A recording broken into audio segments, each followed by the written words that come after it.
There's my baby.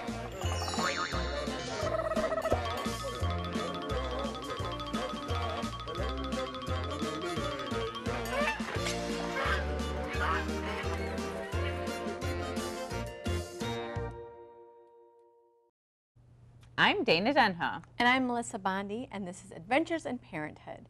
Throughout this series, we will explore the world of raising kids from newborns through adulthood. All of us moms know that pregnancy is different for everyone. Your life circumstances and health play a large factor in how you feel while carrying your baby. Once the baby arrives, you face other challenges, like keeping your baby safe and protected, while also dealing with an emotional state you've never dealt with before. So, Melissa, when you had Bryn, or even like being pregnant, like I can think about like things during pregnancy that I mean, I wasn't a fan of it personally. Like to me, like pregnancy was more about like the end product of having the baby. It was not about the joy of carrying a baby, because I did not, personally, I did not feel that joy. So it was like almost a relief when the pregnancy aspect was over for me. But I do like, I was just talking to a friend that's like right about 9 months pregnant right now. And I was like, so are you having trouble breathing? Because I just felt like at the end of my pregnancy, I couldn't breathe. I was like constantly winded. I would walk up 2 steps and I like was breathing like I just did like a 5-mile run. Right. Yeah, no, that's definitely added stress. It doesn't help with the already mental state that you're in about wanting to just be done with it.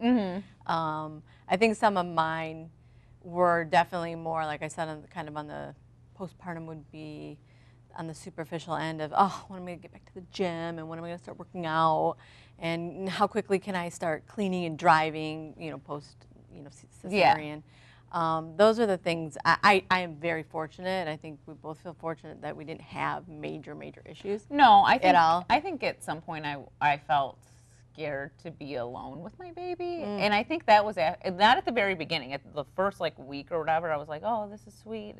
It's easy almost, because they sleep like 22 hours a day. So you're like, oh, this is easier than I thought it was going to be. And then the second week, my mom stayed with me, and she was way harder the second week. And then when my mom left, I was like an emotional wreck. I like could not imagine like doing this without someone like that with me. Yeah, with you all the time. Yeah. Well, not all the time, but yeah, just having it's someone to have your back, you know. And then I Yeah. felt like, you know, maternity leave is like this weird thing where you're like, yes, you want it and you need it and you need to spend time with your baby, but it's also very isolating. You feel very alone, and you also question a lot about if you're doing the right thing. I don't want anything to happen to the baby. Right. You know, like you're just worried about a lot of stuff and it doesn't help that your emotions are completely, I felt like my emotions were way more out of whack after I had the baby than during being pregnancy. The whole pregnancy aspect of it, yeah. I can't remember. I think I blocked it out. I really can't. It's time to have a second one. No, I'm just kidding. That's what they say, right? But I don't know. I can't remember that. Yeah. But I know it was there, but I do feel fortunate that I can't remember. Maybe that's a good thing. I don't know. Yeah. Yeah. No, I feel like, I don't know if I must not be ready for the second one, because I definitely remember a lot of the stuff that was hard for me. And yeah. Sometimes it just doesn't go away, and that's okay. Yeah. Sometimes that's okay. That's okay. So, and like we said, everyone's pregnancy and childcare situation is unique to them. But some women are facing much more difficult circumstances as they are incarcerating during the pregnancy, the birthing, and postpartum. One organization is here to help those women with their transition. Joining us is Jaclyn Williams, co-founder and executive director of the Michigan Prison Doula Initiative. And welcome, Jaclyn, to the show. Thank you very much for having me on. I appreciate it. Yes, we were both very excited and intrigued, kind of fascinated about this initiative that you started. So this is brand new, right? Yes. Yeah, brand new. So before we kick off, just tell us a little bit about it, and then a little bit about your background and how you got into it. Sure. So it's interesting. I felt the same way, I think, as you did when, you know, I was very supported and held basically by the people around me. I had a home birth, so I had a midwife and 2 doulas and my best friend and my partner, and it was, you know, it was magical. It was like the best experience I could have imagined, and afterwards I had so much support and help staying at my mom's house. I mean, food made, laundry done. It was great. And I pretty soon, I've always been an activist. I've been sort of like a prisoner advocate, as well as environmental justice work and other sort of reproductive justice work. And so it didn't take long for me to think, wow, this was such a great experience, and it was still the hardest thing I've ever done. So I really can't imagine, you know, what it looks like for more vulnerable populations who don't get this kind of help.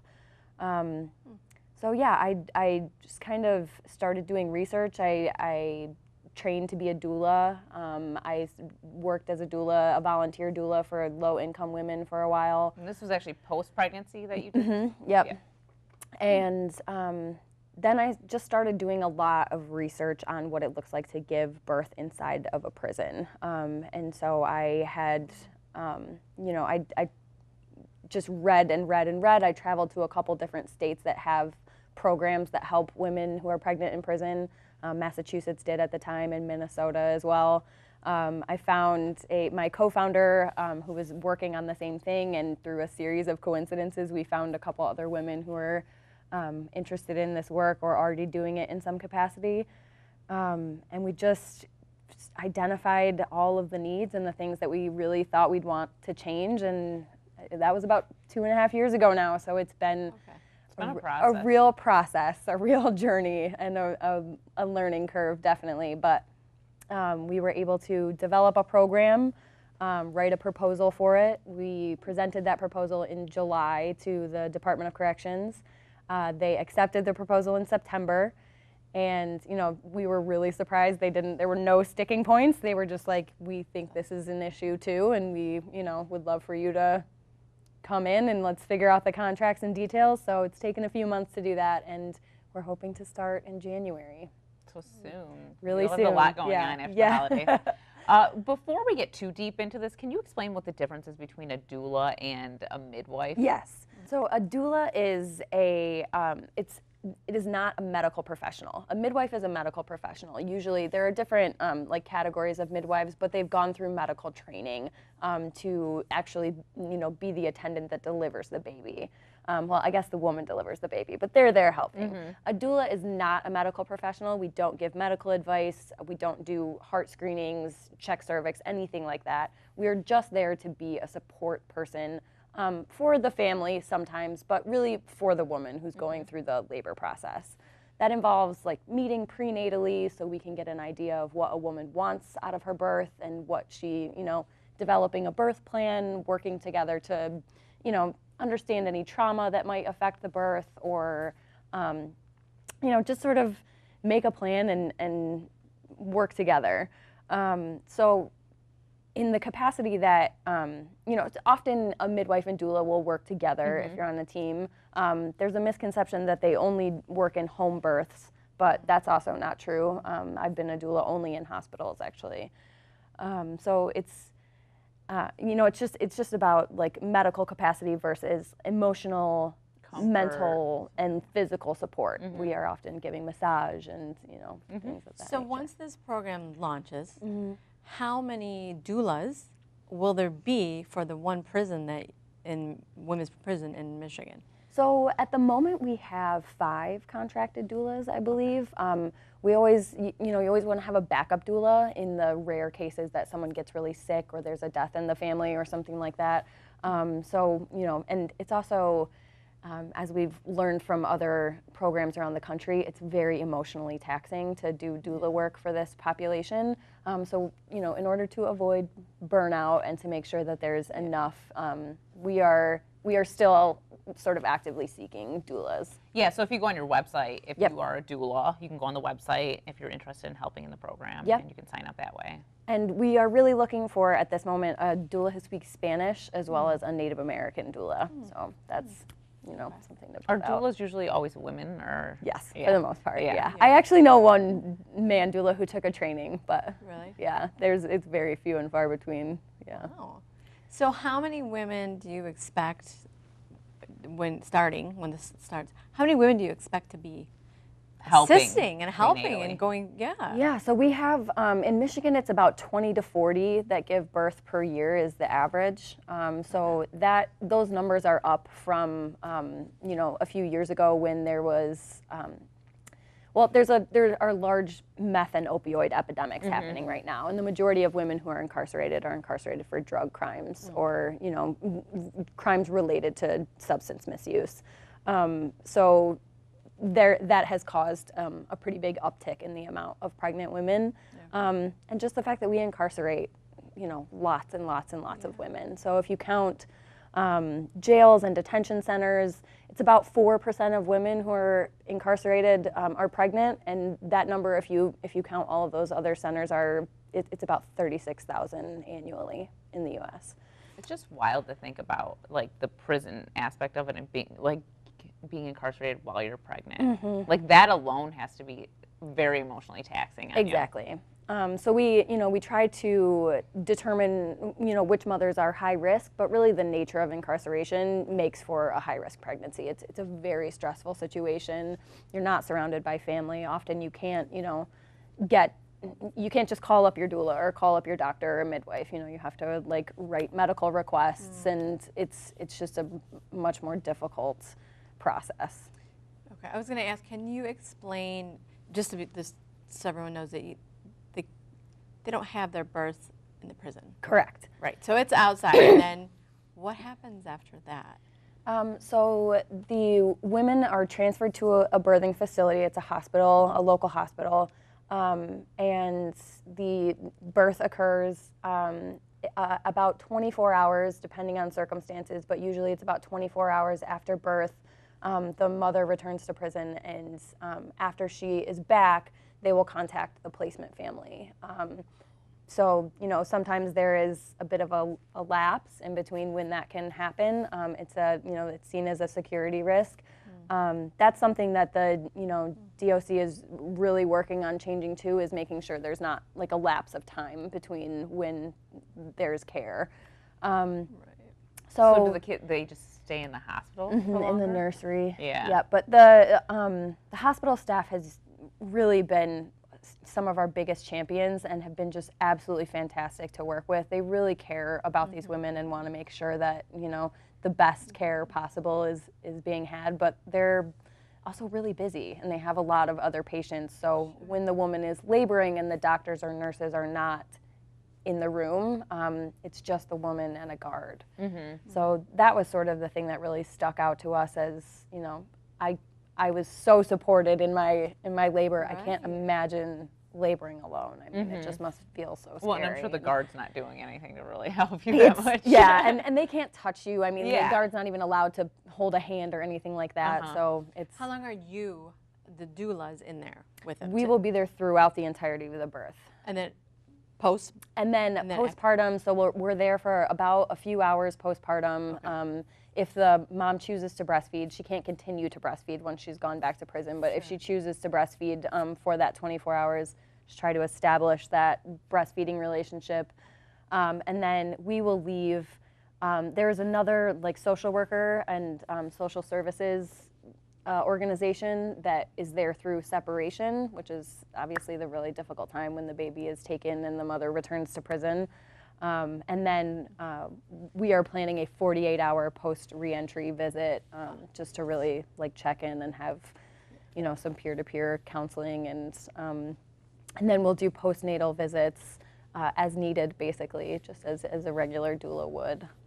So when you mention, placement, what is the prisoner deciding, someone in their family or a friend, or does sometimes they go into the system and then they go into foster care? Yep, so both. The prisoner really does, try to decide, and the social services organization they work with, all the women have said do a really good job at trying to, keep babies out of the system, try to find placement. Obviously, families and houses have to be vetted just to see if they're adequate placements. But, women, if they don't have any family or any friends that would be an adequate placement or that are willing to take the baby, then the baby does go into foster care. And then hopefully placed very soon. It's much easier to place infants, obviously. No, do the moms, the mothers get birth rights, like naming the child? Or is it just like? Yep, like naming the child and all of that. Yep, and signing the birth certificate. Yeah, so yep. everything. Okay. An unfortunate thing that is, it's not really a Michigan problem, but a federal problem, is that if a child is in foster care for over 15 months, parental rights are terminated. And that's a really difficult thing for women to realize when, say, they have a sentence that's 24 months, is that 15 months in, parental rights are terminated, and then it's a very long and expensive battle to try to reinstate them when you're released. Wow. So that's, that's not a Michigan thing, that's a federal mandate. So it's a really difficult, that's a really difficult reality. So people try really hard, and the social services try really hard too. What are sort of the typical sentences you're seeing, like a 2-year, or like some of these people? Yeah, it really depends. It's really variant based on. Because I'm thinking, like, in some cases it might be better just to take the adoption route if you know you're going to be in there for, let's say, 10 years or. Yeah, I haven't spoken directly. We have our childbirth educator inside, so she, talks a lot about this, and there's a lot of sort of fears being addressed and things like that in her classes, as well as with the meetings with the social services. And I do know that there is, options are weighed really heavily, and I think that sometimes adoption is the option, if the sentences are very long. The majority of women, populations in women's prison look really different than in men's prison, so majority of women in prison are there for what we would like to call survival crimes, selling drugs, prostitution, having drugs, things that are related to mental health or addiction. So those sentences are normally shorter, but it really varies, excuse me, based on the case. Okay. All right. Well, we're going to stop you right there. Okay. And we're going to take a short break, and we'll be back with more.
We're back with Jaclyn Williams with the Michigan Prison Doula Initiative. So welcome back to the show. Thank you. So can you kind of talk about what is currently happening in the prisons when someone gives birth, and then like what you're hoping to see once this rolls out in January? Sure. So current conditions aren't ideal, and I think that both we and DOC and Women's Huron Valley recognize that. Prisons were never really designed to house women, and they certainly weren't designed to house pregnant women. Mm-hmm. And the Department of Corrections never asked for there to be dozens of pregnant women in their facilities, and really, didn't ask for other things like 25% of the population to have severe and persistent mental illness. Like, these are sort of the fact that we have a really big lack of a social safety net, and people just end up in prison because we don't really have anywhere else to put them. We have sort of abysmal mental health services, domestic violence shelters, like substance abuse counseling. Mm-hmm. Like, these things for poor people are really sort of out of reach. And so, women end up in prison and sometimes know that they're pregnant when they get there, sometimes they don't. They're tested on intake if they're of childbearing age, and so sometimes you're finding out you're pregnant as you enter a prison, and how emotionally distressing that must be. But as of now, they have an OBGYN on staff. Women are all housed in the same housing block together, so there is sort of a bit of peer support there. But there's just pretty standard prenatal visits. There are definitely things that we would like to see. We would like to see like another female OBGYN inside, which, like I said, the birthing hospital has been fantastic, and one of the OBGYNs has started to come and, you know, sort of buffer that and have some one-on-one time with women who she will be seeing later in the facility. Are they getting like all their prenatals, their iron supplements and stuff like that? They do get prenatals.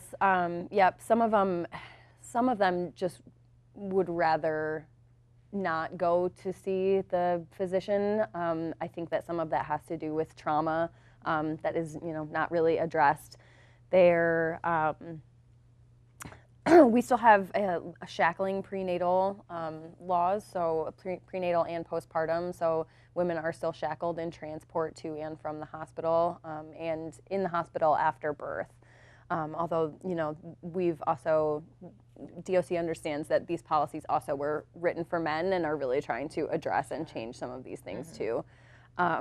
So, you know, they get their prenatals, they get their prenatal visits. They are shackled in transport, sent to the birthing hospital. As we discussed, they have to sort of labor without a support person. They're, you know, designated for them. Then they, at 24 hours, there's separation, shackled on the way back to the prison. And then, you know, it's intake back into that same ward that the pregnant women were in, but pretty quickly, you know, if they have physically healed, it's out into general population.